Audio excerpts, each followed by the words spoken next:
Today for shared reading, we're going to be reading this passage called Animals in the Rainforest.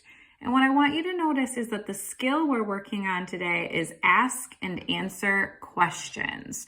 So before I even start reading this passage today, I'm going to ask myself a few questions. Like, what are some things I already know about animals in the rainforest? Well, I know that there's a lot of different exotic animals that live in the rainforest. I know there's little animals that live there and really big animals that live there. And I know a lot of those animals live in trees. Let's look at the pictures. I see a toucan. What do I know about toucans? Well, I really don't know that much about them, except sometimes when I see movies with like tropical places, I see them. So maybe I'm going to learn more about them in this. Let's get started. Animals in the rainforest.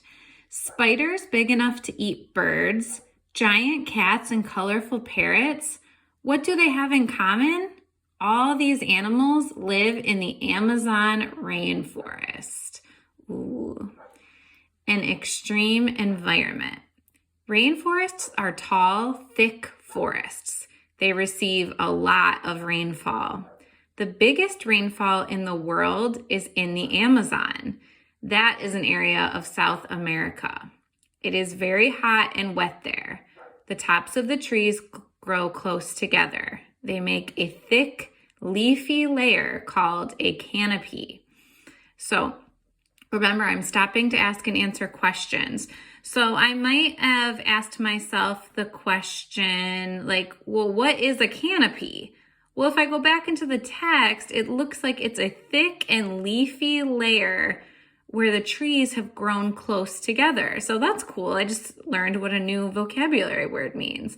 So a canopy is like at the top of the trees where they come together, they make this thick leafy layer and it kind of protects everything underneath it, and it's called a canopy. Rainforest residents.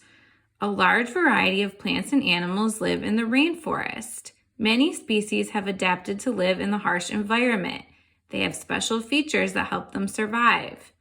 Toucans, oh, that's that bird, are colorful birds. They live in a rainforest canopy. So they live up in that tree area that we were talking about at the top. A toucan has a giant beak, but the beak is lightweight. Even with its large beak, a toucan is light enough to sit on a small tree branch. Toucans use their long beaks to reach hanging fruit. Some scientists think that a toucan's beak helps it scare away other animals that may compete with it for food. Okay, tomorrow we're going to read the rest of Animals in the Rainforest, but I want you to think to yourself today, what questions do you still have about animals in the rainforest?